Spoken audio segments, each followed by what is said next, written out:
Hi, my name's Dave Loomis, and I'm the Executive Director of the Institute for Regulatory Policy Studies here at Illinois State University. The Institute was founded in 1997 with a threefold purpose: to support our master's degree program in electricity, natural gas, and telecommunications economics, to do public education and outreach, and to do applied research in public policy matters. As part of our education and outreach mission, we've created these video podcasts. And each month we're going to sit down with a key policy decision maker in Illinois that helps shape the innovative regulatory environment that we have here in Illinois. So I hope you enjoy each one. Thank you. Bill, why don't you kind of maybe start off with your career. Where have you been to this point in the different roles that you've played here in Illinois? Well, as they say, it all starts at the beginning. I was fortunate enough to become the gopher, or the file clerk guy in Governor Ogilvy's office in the fall of 1969, and that put me in touch with a lot of different people over the years who were very kind and helpful to me. And so I had several years at the governor's office, and then moved back to my native California for a while to run a congressional office, and eventually came back in around 77 to finish my doctoral dissertation. And at that time I worked as a deputy director and head of research for the Illinois Insurance Department.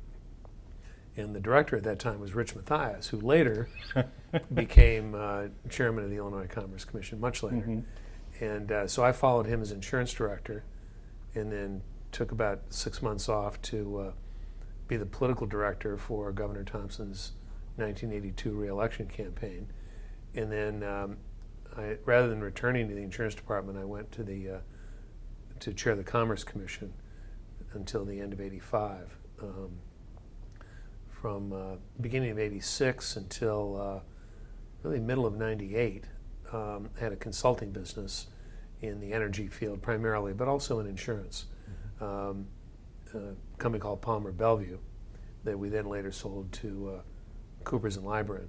In the middle of '98, I left to set up the Midwest operation of New Energy, which today is the Constellation retail business here in Illinois and elsewhere of Exelon.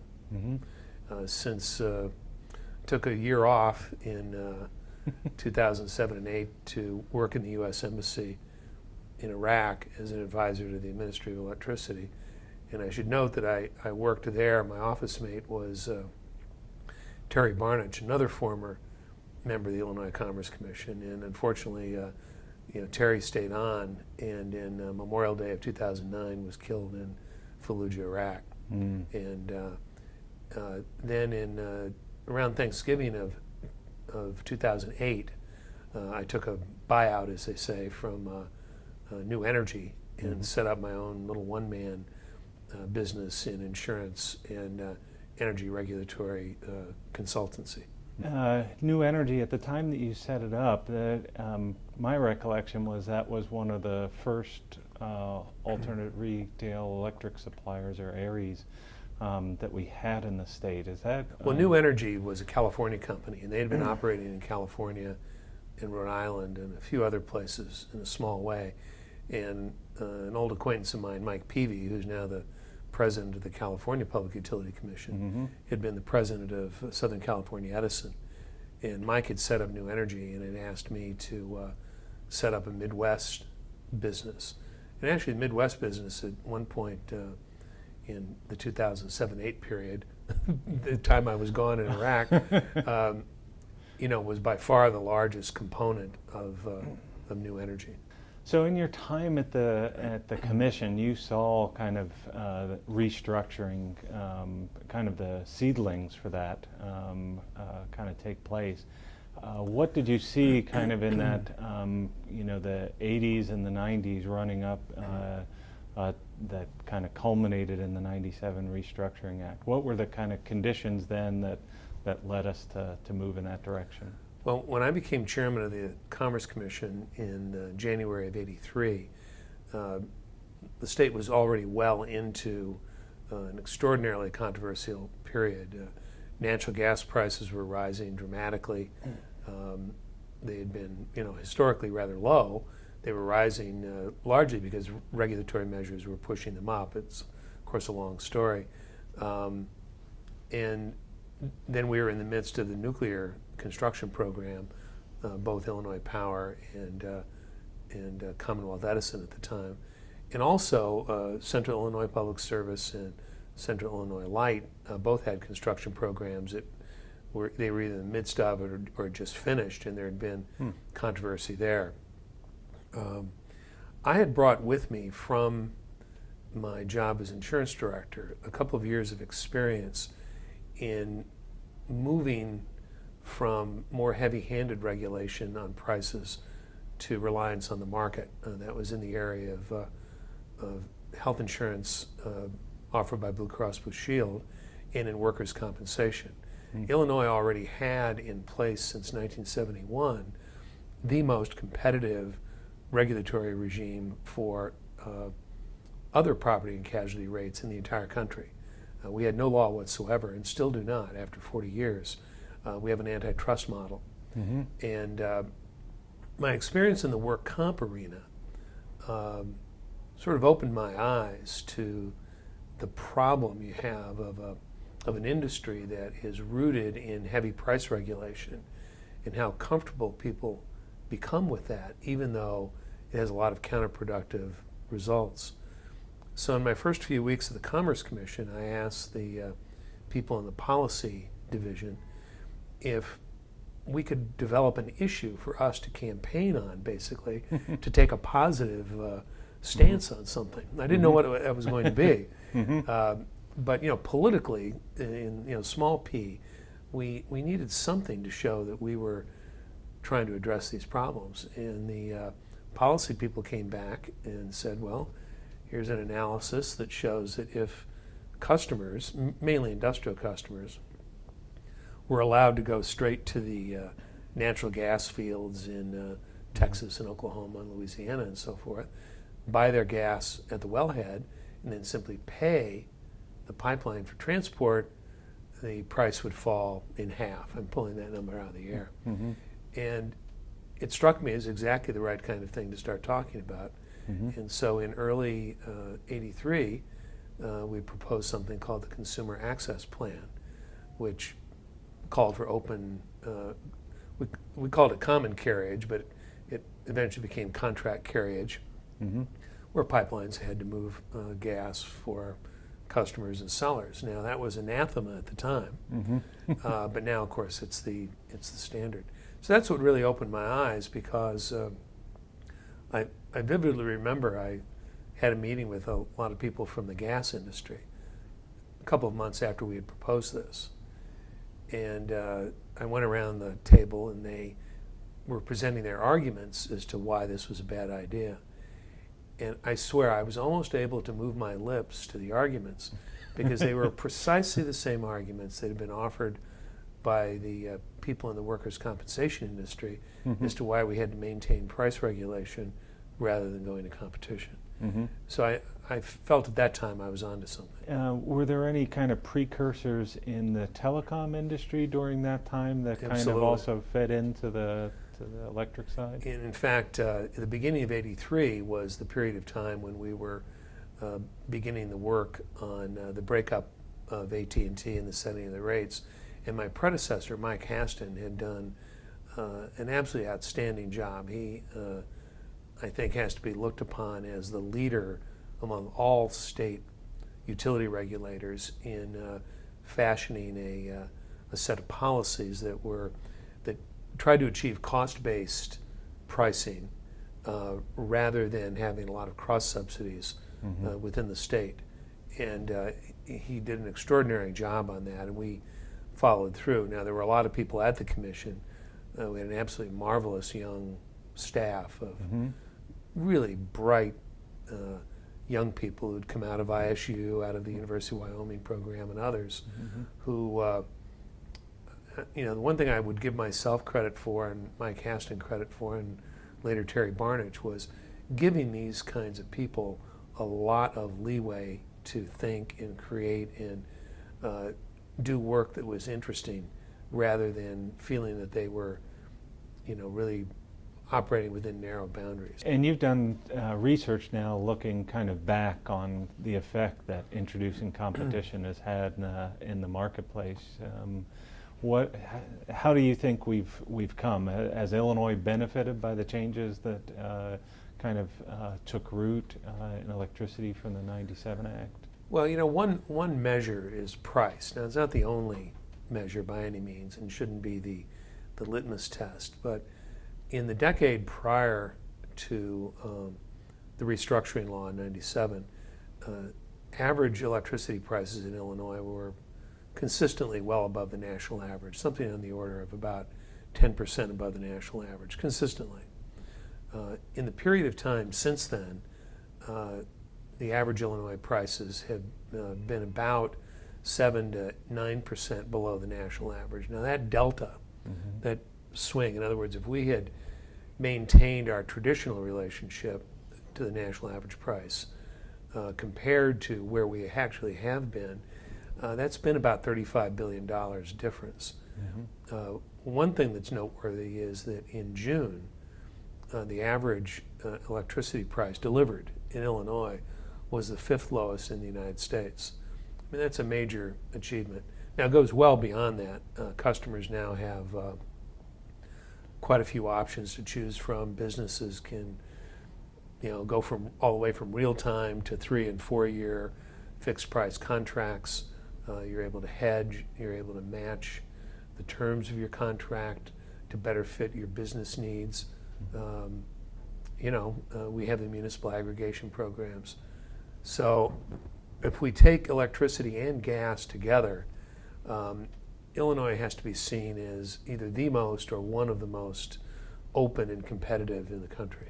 What do you think makes Illinois different in that sense to kind of stick it out and to kind of move forward? Well, several things. One is that the utilities, of course, are very important in all of this. And the Illinois utilities pretty much gave themselves over to this. I mean, they embraced it. And so they've been stalwarts in helping to maintain the forward motion. The other thing is that the major business associations in the state, Manufacturers Association, the Retail Merchants, the Illinois State Chamber, others, have also embraced it. They all have had their own energy programs where they market to their members. They have been very important in explaining to the General Assembly the value of customer choice and restructuring. And I think we have to give a lot of credit to Illinois politicians. I mean, when we look back at that '97 law, you usually don't hear that phrase uttered too often. Well, I've been fortunate that the two big policies I've been involved with, I'd like to see as models for how we can do some things in Illinois that really work. But we have to remember that the '97 law passed almost unanimously in both houses of the General Assembly. And I've found, as I've spoken to people over the years, that there's an appreciation for what was accomplished. And there's going to be the natural backsliding. There'll be the natural inclination to take it for granted. So we'll occasionally have fights such as those involving the proposal for a very expensive coal plant to be subsidized by everyone in the Taylorville area. There are things like that are going to happen, but overall, and even that did not succeed, of course. So I think pretty much we've embraced customer choice and restructuring in this state, and that's the thing that's distinguished Illinois, let's say, from a Michigan, where they had customer choice. The utilities did not really embrace it and convinced the legislature there to reverse what they had done, so that today only about 10% of customers have access to choice, and another 10 to 15% are in a waiting line trying to get electricity prices that are considerably lower than the regulated ones. And where would you say that the delta in price from where we were, or where the trend that we have been on to where we've come, where do those savings come from? How are those achieved through the competitive model? Well, there are a couple of things. One is that because the Illinois utilities are participating in these regional transmission organizations, you have a much larger market. So you get a lot more in the way of efficiency in dispatch. So the lowest possible fuel price or lowest cost fuel is being used all the time, or most of the time. I think the second thing is that utilities have rationalized. They've had to become leaner because they have to compete on price in the marketplace. The other thing is that the retailers, the ARIES, compete with one another. Mm-hmm. So they are always out there trying to figure out what is the best portfolio of supply for their customers. They will, and if prices drop, they'll go back out to their customers and see if they can make arrangements with those customers to help them take advantage of those lower prices. Now, there have been other things that have developed that are important that I think are at least partially attributable to the more competitive environment. For example, the dramatically improved capacity factors and performance of nuclear plants. Mm-hmm. I wouldn't attribute all of that, or perhaps even a majority of it, to competition, because this has been a general phenomenon. But when we look at how many nuclear plants are now out of utility rate base and are in the competitive market, they have every reason to maintain as much, as high a capacity factor as they possibly can, because that's the economical thing to do. Mm-hmm. So there have been a lot of things that have gone toward this. The other, I think, has to do with getting the government out of the business of rate design for supply. Mm-hmm. So customers and sellers are able to negotiate their own arrangements, for which there's I don't want to say an infinite variety of possible arrangements, but more than enough that customers are able to tailor their purchasing to their needs. Mm-hmm. Setting up that Midwest office for new energy and being kind of the leader for the ARIES, both on kind of a regulatory standpoint, but also in the marketplace. What problems did you encounter? What were the bumps in the road? What problems didn't we encounter? I mean, we started with 3 people, and in the middle of '98, in a little office on LaSalle Street, mm-hmm. and of course we had no customers because choice was not yet implemented. That wouldn't come for more than another year. Mm-hmm. None of the rules of the game were in place. We had to fight those through at the Commerce Commission, which did a marvelous job in establishing the initial rules of the game. So it was sort of every problem you could imagine, because it was an entirely new business. But to illustrate the pace at which this grew in the business, I mean, New Energy, was the largest of the providers, and has been so for many years. But we went from less than zero revenue in '98 and most of '99 to the point where in 2000 the Midwest business, which was primarily Illinois, a little bit in Ohio and Michigan, had $1 billion in revenue. Now again, much of that was delivery revenue collected from the customers, which mm-hmm. would be remitted to the utilities and so forth. Mm-hmm. But that is quite a stunning maturation of a business. If you were to talk to kind of a young entrepreneurs who might be wanting to get into electricity business, maybe through smart grid and inventing new things, based on your experience, what advice would you give them? Well, that's a great question. First of all, I think it's a wide open field. The second thing is that you're mentioning smart grid. is extremely important, because this is really likely a revolution. Mm-hmm. I mean, going from the electromechanical to the digital, and all of that, all the information that will come from that, the flexibility that will come from that, I think offers enormous opportunities. But the main advice is not to be too afraid. Mm-hmm. Take your chances, and you're young, and if it doesn't work out, you'll find something else useful to do. Mm-hmm. And the great thing about being young in these situations is you don't know what it is that's impossible. Mm-hmm. And so, of course, by '98, I was going on. What was I going on? 50. So I wasn't that young. I still had the good fortune of not appreciating that which was impossible. Mm-hmm. So you can't have people put too many boundaries on you. You have to follow what your own imagination suggests you can do.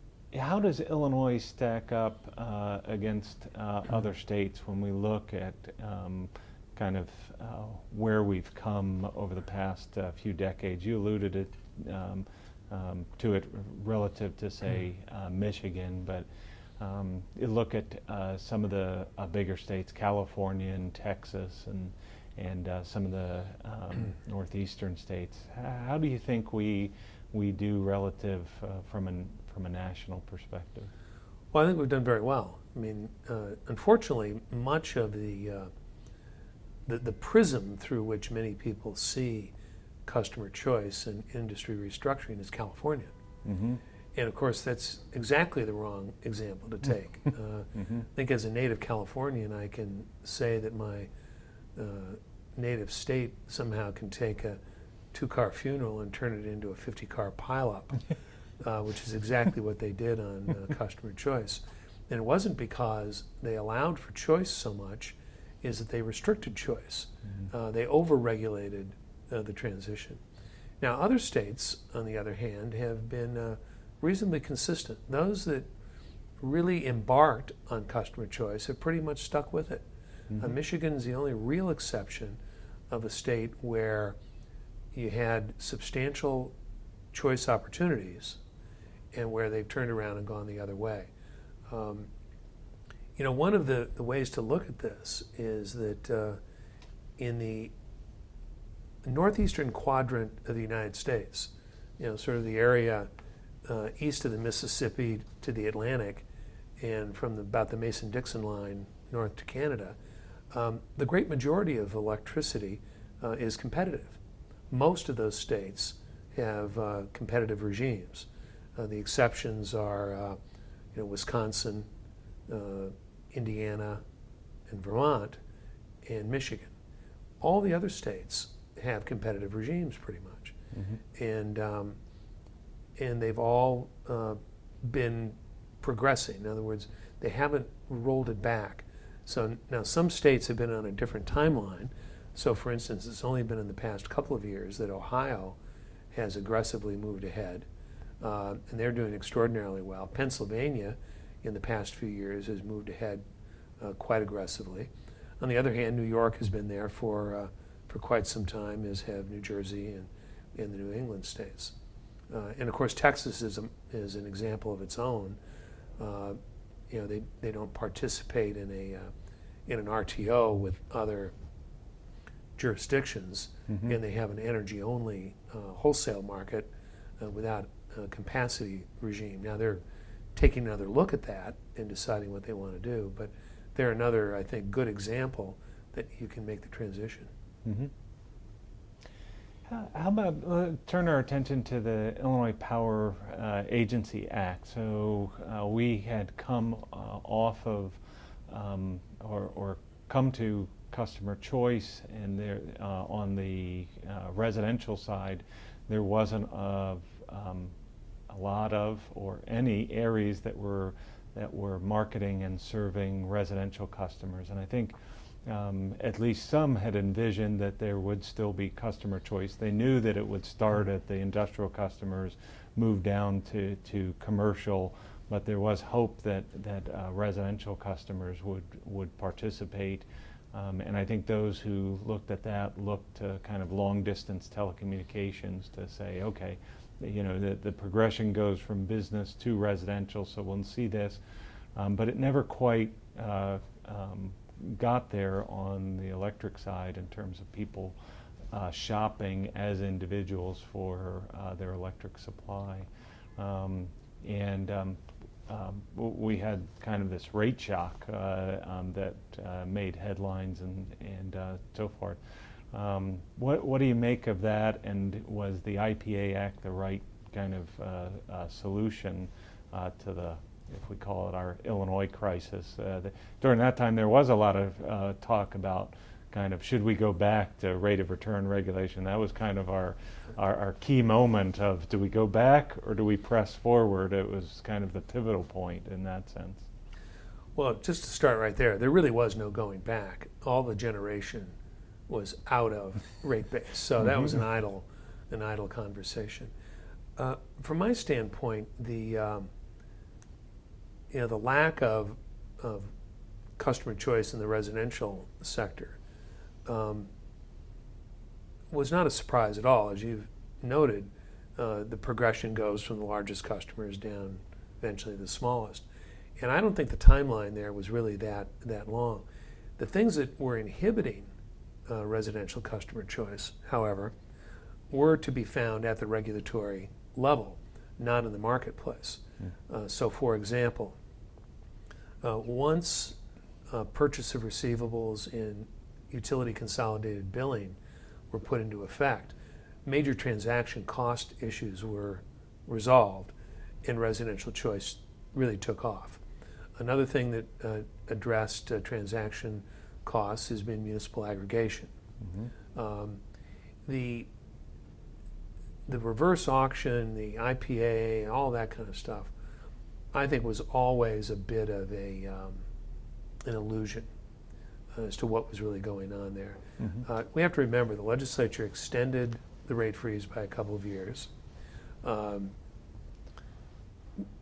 I recall that we had warned that having a single moment in time when you did the procurement for all the residentials could be a great risk. You should do a kind of dollar cost averaging, multiple procurements, that kind of thing. Well, of course, they did do a one-time, 1 day, 1 hour, 1 moment procurement, and they got results that they didn't like, whereas they'd waited just a little bit or had done it over a period of time, the results would have been considerably different. But again, I would go back to a point I made earlier, which was that in the end, the solution was not retrenchment, but rather expanding customer choice.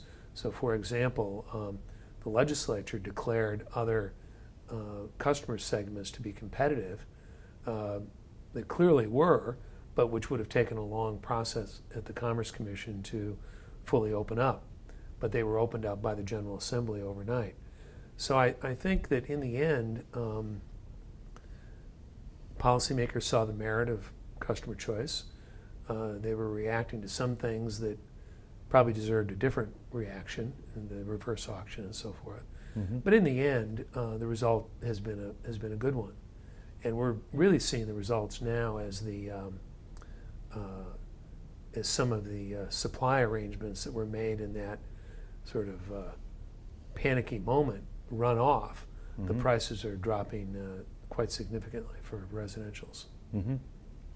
I can't help, I know we were going to look back, but as you kind of look forward in municipal aggregation in particular, some have said, you know, it's just a short-term phenomenon. We're just the difference between the default service and what you could get at the wholesale rate was a big delta, and so that's what has been driving it. But it's all going to evaporate and go away in a few years. Do you see kind of that customer arrangement in terms of aggregation in that way kind of having some staying power? Oh yes, and not only aggregation, but individual customer choice. I mean, as smart meters come in as people get accustomed to shopping, as people see that there are different things that they can buy in terms of contract arrangements, sure. And we have to remember that as the younger people come along and they create their own households and so forth, they're going to be much more accustomed to this kind of thing than the old people. Mm-hmm. So I think right there, that suggests to you that this is going to go in directions that increasingly involve choice and individual initiative rather than one size fits all. That's certainly been the pattern, in telecom as an example. Mm-hmm. Now, this doesn't have all the same attributes, but some of the same attributes and others as well. When we think about the competitive model and rate of return regulation and the difference in terms of incentives, do you see any opportunities to move beyond the generation piece in what we've done? Is there any sense in which we can get efficiencies in other parts of the industry? Absolutely, and I think we've begun to do that in Illinois with the Energy Infrastructure Act, the EIMA, that was a little too focused on the formula rates thing. I mean, that was an important part of it, but I think what's happening is that we, after close to 2 decades of having generation out from under rate of return regulation, we are rethinking how to deal with delivery regulation, and it needs to be a little more prospective. So one of the things that I've been doing some work on recently is trying to think through really the outline of what we ought to consider as a different kind of delivery regulation going forward, some of which we've already achieved in Illinois. But I'll give you an example. From my standpoint, the litigation process in front of utility commissions is not especially productive. There's a lot of posturing. Mm-hmm. I've made the only slightly facetious remark in the past that when you look at the cost of capital testimony, where you have one witness saying, cost of capital is 8%, and another witness saying it's 15%, you don't see that kind of those differences in view of the world, except maybe in divorce cases, Mm-hmm. And it couldn't possibly be true. Mm-hmm. There are other ways of getting there without litigation. The other thing is that I think we would be well advised to treat some of the utility financial regulation a little bit more like insurance regulation, where regulators were in the companies on a periodic basis, really looking at the books of the company and dealing with company experts on accounting matters, rather than doing these things 1 or 2 steps removed in a litigation environment. Mm. So I think there are a lot of changes that we could make that would then allow utility regulators to utilize their scarce resources in much more valuable ways. So, for example, we have what everyone would agree is a major national security and defense question, which is cybersecurity. Mm-hmm. And everyone would agree that the electrical networks and other infrastructure are target number 1, along with the financial system. And yet, out in the state utility commissions, where the responsibility actually rests, which makes it a unique national security question, mm-hmm. where people in the states and individual companies are responsible, we don't have anything like the expertise or the focus, let alone security clearances necessary to really do this job the right way. So I would rather see resources devoted to that than resources devoted to litigation over cost of capital, where there are much easier and frankly probably better ways of getting to the answer. Yeah. As we think about the enormous amount of infrastructure that is aging. Not only in Illinois, that's kind of a national problem, but if we think about Illinois, whether it be water utilities, talk about aging infrastructure. We have addressed some of it on the electric side as we've modernized the grid and switch over. But there's myriads of bridges, highways. There's a lot of infrastructure that's aging.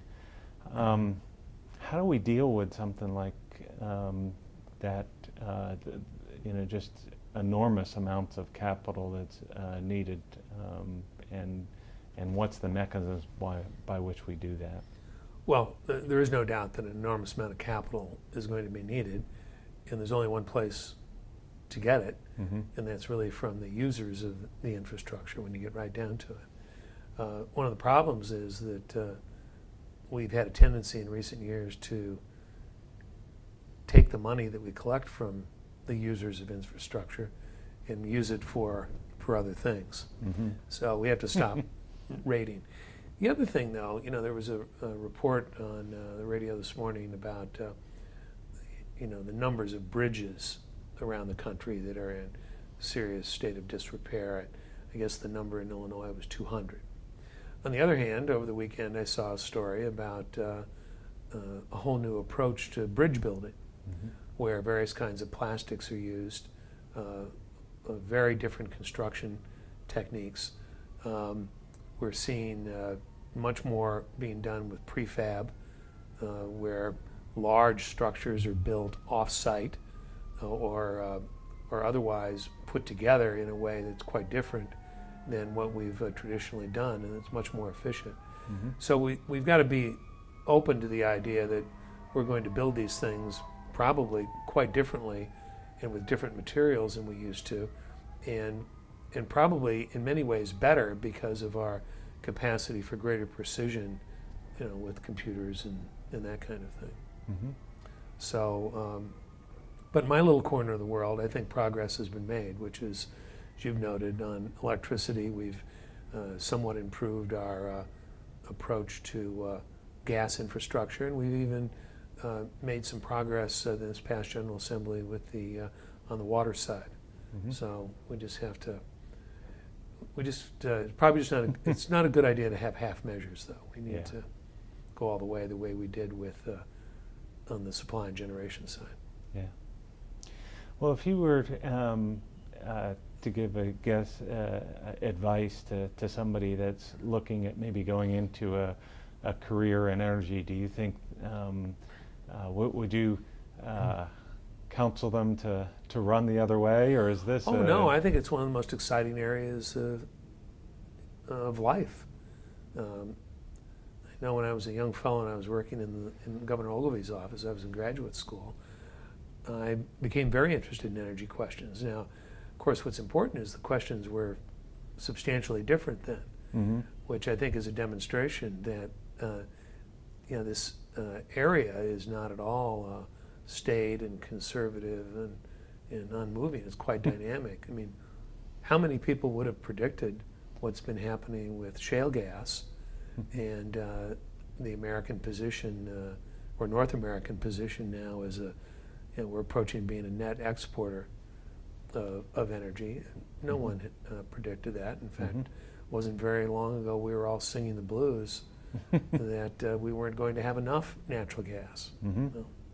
We're building import facilities that now we're turning into export facilities. So no, I would encourage you. I think it's an extraordinarily interesting area, and it's bound up with environmental issues. It's fundamental to the economy. We have, and for the engineers out there, if any are listening, it couldn't be more exciting. Yeah.